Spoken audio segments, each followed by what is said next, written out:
احنا ممكن نعتبر الجولة دي كلها على بعض ما اتلعبتش ونبدأ على نظافة من الجولة الجاية، بس نركز بقى جامد عشان الماتش الجاي ده مع الجزائر في الجزائر.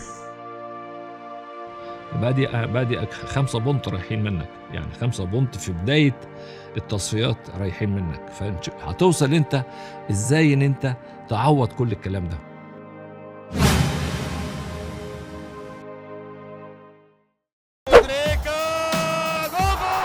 صعبة وامكانية وجول مسار كورة صدت جول صلاح وابا الله الله يا بلاد الله يا الله عذب من الأعداء ناديت يا الله ما خاب فيك رجاء. قبل الماتش حصل حادثة تسمم لبعض أفراد الجهاز الفني ولبعض اللعيبة، ولكن تم نفي تماما إن ده كان مقصود، أو عكس الإشاعات اللي طلعت ساعتها إن الجزائريين هم اللي سمموا المنتخب في الفندق. بس كده شكل المباراة باينة من أولها. عندك استاد متقفل بالجماهير وروح اللعيبة عالية والضغط كمان كبير قوي عليك، والماتش ده يعتبر الأصعب في التصفيات كلها، النقطة منه بالضعف، فلازم نركز جامد قوي ونطلع بأقل الخسائر، واحنا برضو أبطال أفريقيا وهم عاملين حساب ده كويس قوي، يعني وارد كمان نعمل ماتش عليهم ونكسب، بس احنا نركز وربنا يستر.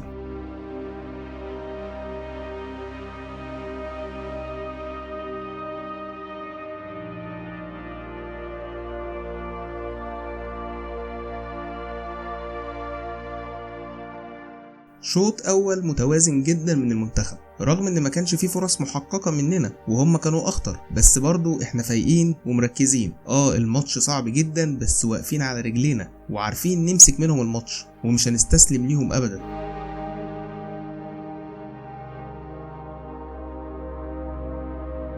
خلص الشوط الاول بالتعادل السلبي، وقلنا خلينا ماشيين كده واحدة واحدة لحد ما نشوف اخرتها ايه. الشوط التاني بدأ وابتدينا زي ما احنا، بس الجزائريين ضغطوا علينا شوية وبقوا أخطر شويتين، وفجأة سرحنا وحصل اللي حصل.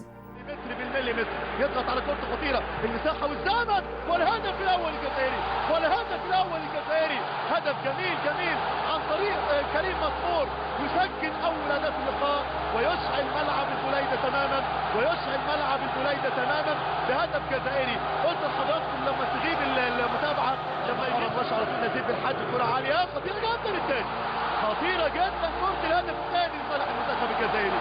مش ممكن تمركز دفاعي خطير، تمركز دفاعي خاطئ جدا، والمنتخب المصري ينهار في دقيقتين متتاليتين. مش ممكن صدق او لا تصدق، فريق مختلف جدا في الطيب الاول ومنتخب انهيار غريب لمنتخبنا، جونين ورا بعض بوظوا كل حاجة، وهم طبعا اتحمسوا اكتر ومحاولاتهم كترت، وبسبب كده التالت جه بعدها بشوية عشان الموضوع ينتهي بالنسبة لنا تماما.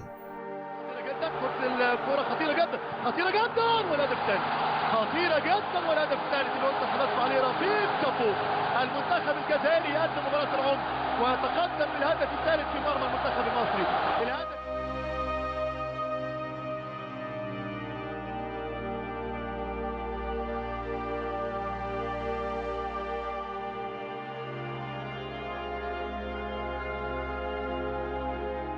كل المحاولات كانت فاشلة، خلاص احنا وقعنا في المصيدة.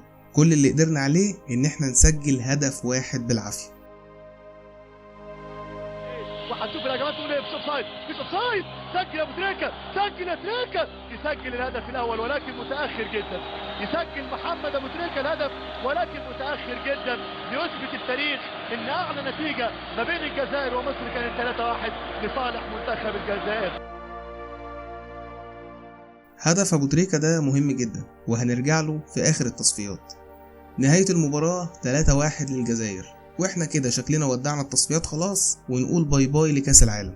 النهارده تقريبا خرجنا رسميا من تصفيات كاس العالم. بادئ 5 بونت رايحين منك، يعني 5 بونت في بداية التصفيات رايحين منك، فهتوصل انت ازاي ان انت تعوض كل الكلام ده. اصل احنا مش بتوع كاس عالم، احنا اخرنا افريقيا، اما عالمية وكاس عالم مش مكتوبة لنا. لا تقولي بقى جيل ذهبي ولا غيره، هي خلاص خلصت. ده احنا دلوقتي لو عايزين نصعد ويبقى في امل لازم نكسب كل الماتشات ونستنى نتائج المنتخبات التانية ونشوف في مصلحتنا ولا لا. بس دلوقتي هنركن التصفيات على جنب ونروح نلعب كاس القارات الاول، ويا رب ما نكسف نفسينا هناك، ولما نبقى نرجع بقى نشوف هنعمل ايه في الورطة اللي احنا حاطين نفسنا فيها دي.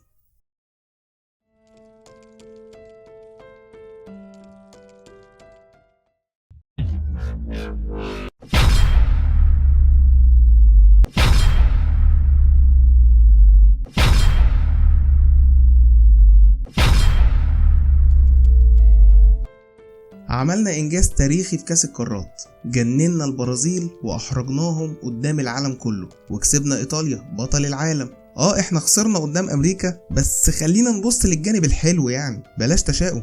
بالأداء ده عرفنا إن إحنا لسه عندنا أمل وعندنا الروح اللي قادرين بيها نوصل لكاس العالم، وحسينا إن إحنا لازم نوصل فعلا، لأن مكاننا بين المنتخبات العالمية، وكأن بطولة القارات دي جايلنا من السما عشان تفوقنا وتعرفنا قيمتنا وتعرفنا إن إحنا نستاهل نروح ونلاعب منتخبات العالم ونكسبهم كمان، وإحنا ما نقلش أبدا عن أبطال العالم دول.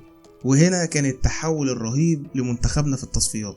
واحنا في جنوب افريقيا في كاس القارات، الجولة الثالثة بدأت والجزائر كسبوا زامبيا في زامبيا، وده للأسف الأمل اللي كان عندنا عشان منتخب الجزائر يتعطل شوية، يعني كده الأزمة بتزيد والتحدي بيكبر، وما بقاش قدامنا غير التركيز في الماتشات اللي جاية ولازم نكسبها طبعا، وياريت كمان نزود السكور بتاعنا ونحافظ على الكلين شيت، عشان بالورقة والقلم كده الجزائر ضامنين الماتشين الجايين اللي على أرضهم، فاحنا نحاول على قد ما نقدر نأجل حسم الصعود في آخر ماتش بيننا وبينهم على استاد القاهرة. بعد ما رجعنا من جنوب أفريقيا ريحنا أسبوعين ولعبنا ماتش رواندا اللي كان متأجل. ينزل منتخبنا بطل أفريقيا ومرعب البرازيل وإيطاليا قدام رواندا المنتخب الضعيف أمام الشعب المصري اللي مالي استاد القاهرة وعنده أمل في منتخبهم. الماتش السهل ده بقى ماتش معقرب، وكأن الكورة مش عايزة تدخل، ضيعنا فرص كتير واحنا من جوانا كده قلنا خلاص بقى هي منحسة معانا ومش عايزانا، بس ما كانش ينفع نفوت فرصة الفوز على الفريق السهل ده. ماتش حسم بالنسبة لنا أكيد، يا نكمل في الرحلة يا إما نخلصها بدري بدري وننسى قصة كاس العالم دي. المفروض الماتش ده هو أسهل ماتش في التصفيات، بس احنا اتحطينا في ظروف خلينا برضو ماتش مش سهل. الفوز لوحده مش كفاية، لازم نستغل الماتش ده ونسجل اجوان على قد ما نقدر عشان هتنفعنا قدام، وتقريبا ده الماتش الوحيد اللي نقدر نسجل فيه اهداف كتير. ودخلنا الشوط التاني ولسه الكورة مش عايزة تطوعنا والوضع عمال يتصعب لحد الدقيقة 66. وراهم وبيحاول حسني انطلق حسني سدد صوب اظبط باب حارس مرمى في الشوط الثاني ممتاز، عملاق ممتاز جان كلاوديو ليدوري.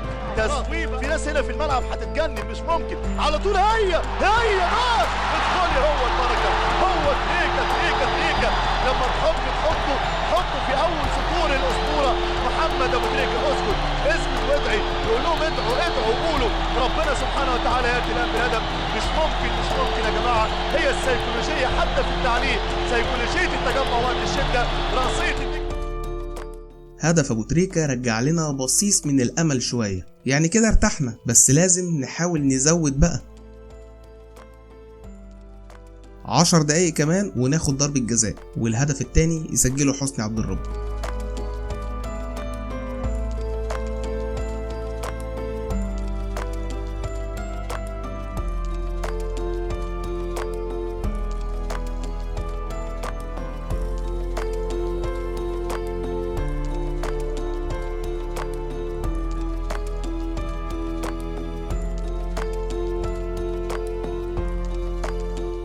خلاص كده الحمد لله ضمننا ال3 نقط، ولكن برضو في اخر الثواني نزود جون تالت عشان الليلة الحلوة تكمل.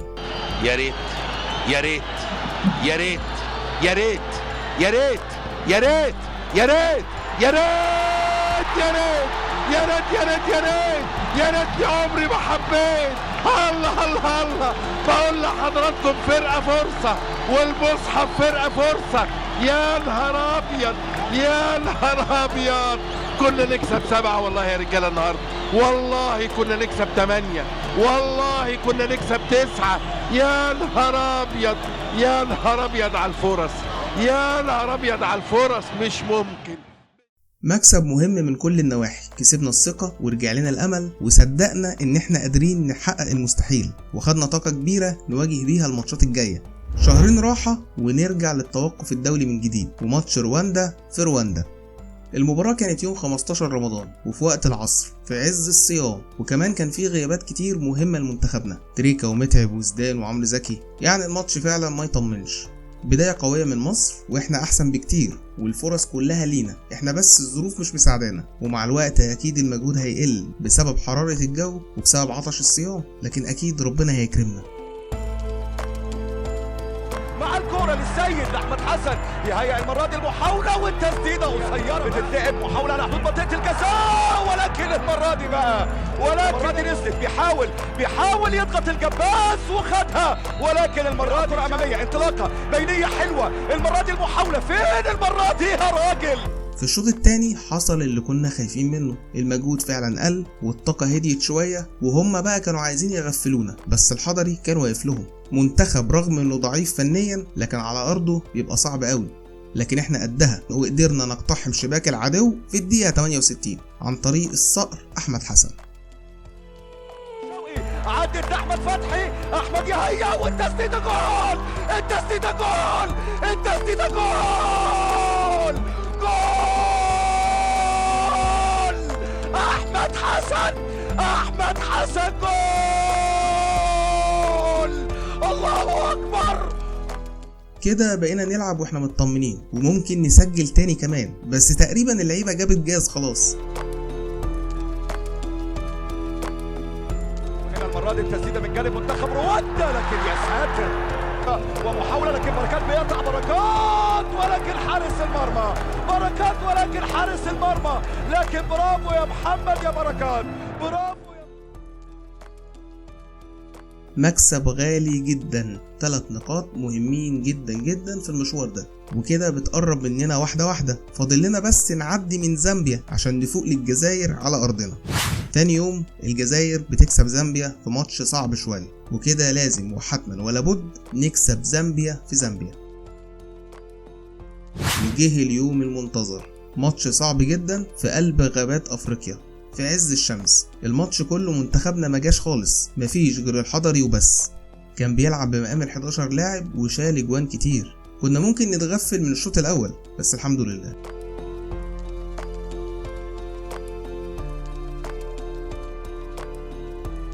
لعيبه عندها خبره دوليه، خلي بالك من كاتون، خلي بالك انما الحضري يا ولد العيب، تسلم ايديك يا حضري، تسلم ايديك يا حضري. انا في كل المراحل التعليقيه يعني في الجبهه اليمنى لاعب خطير جدا اللاعب راين فورد، والحضري الثاني يرد على كورته كويس، الحضري الثاني يرد على كورته كويس، الحضري الثاني يضرب قدام البند قدامه ما عندوش مشكله، خلي بالك من العرضيات العاليه بيفكر فيها، والحضري حاضر هو التصفيات العالميه، كره هتروح عرضيه خطيره جدا بمنتهى الخطوره، بمنتهى الخطوره الحضري الحمد لله، الحضري الحمد لله نجم الشوط الاول عصام الحضري، نجم الاوف تايم الاول عصام الحضري، اتكلم عنه زي ما انت عايز تقول. يصفر فعلا، يصفر بعد هذه الكرة والتعادل السلبي، مصر امام زامبيا. في الشوط الثاني حافظنا بشكل احسن وقللنا الضغط على الحضري شويه رغم تألقه برضه يعني، بس خلاص جه الوقت ان احنا نخطف الماتش. شوطه مدفع من حسني عبد الرب خلصت الموضوع. المصريه والشخصيه المصريه ممكن تظهر بعد عالمي عالمي عالمي عالمي عالمي عالمي حسني عبد ربه، حسني عبد ربه، عبد ربه عبد ربه، اللي يحبه ربه يجيله حسني عبد ربه، حسني عبد ربه عبد ربه عبد ربه، يا ولد يا ولد يا ولد، رايحه في عش الدبابين الزمبي، قذيفه ايه؟ ماتش ضعيف قوي فنيا وصعب جدا بسبب كل حاجة حوالينا، فكان لازم نخطف ونجري، مش لازم اداء ولا تكتيك، المهم الروح اللي بتخلينا نكسب وما نستسلمش.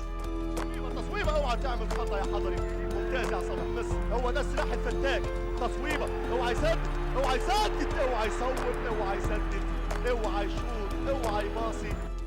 خدنا ال3 نقاط الاهم في المجموعة، وكده قربنا من الحلم قوي خلاص، وحققنا اللي كنا فاكرينه مستحيل، وجه وقت النهاية، ماتش الحسم وفي قلب استاد القاهرة بيننا وبين الجزائر. ولكن الماتش المرة دي نازل بشروط، بعد ما كسبنا زامبيا وما فضلش غير ماتش الجزائر، رحنا نتفرج على ماتش الجزائر ورواندا في ارض الجزائر، واللي كان طبعا متوقع ومعروف ان الجزائر هما اللي هيكسبوا رغم تقدم رواندا في الاول، لكن نتيجة الماتش ده والسكور بتاعه بالذات هو اللي هيحدد شروط ماتشنا مع الجزائر. وللاسف منتخب الجزائر يكسب 3-1. والمشكلة ان الجون التالت ده جه في اخر دقيقة، وده من حظنا عشان بسببه صعب علينا الموضوع. وكده ده ترتيب المجموعة، ولو كسبنا ماتش الجزائر هنبقى متساويين في النقط، وكده هنلجأ لفرق الاهداف والاهداف المسجلة. يعني بالحسابات كده اكتشفنا ان لازم نكسب الجزائر 3-0 عشان نقدر نتأهل. طبعا الحسبة دي جننت المصريين، بس احنا عارفين حظنا لازم يطلع لنا عقدة كده في اي حاجة. وبقى قدامنا 3 سيناريوهات للماتش: نكسب فرق جون واحد والجزائر هي اللي تصعد لكاس العالم بسبب فرق الاجوان، والسيناريو التاني نكسب فرق 3 اجوان ونصعد احنا على طول مباشرة لكاس العالم بسبب نفس فرق الاجوان. اما بقى السيناريو التالت ان احنا نكسب فرق جونين بس، وده يخلينا متعادلين في كل حاجة، وكده هندخل مباراة فاصلة احنا والجزائر في ارض محايدة بعدها ب4 ايام، واللي يكسب فيها بقى يتأهل اخيرا لكاس العالم. يعني معنى كده بقى ان الماتش اللي جاي ده تصفيات لوحده تماما غير كل اللي فات، فيلم رعب علينا وعليهم. بس الاهم انه استاد القاهرة هو الجحيم بعينه على اي فريق يلعب فيه ضدنا.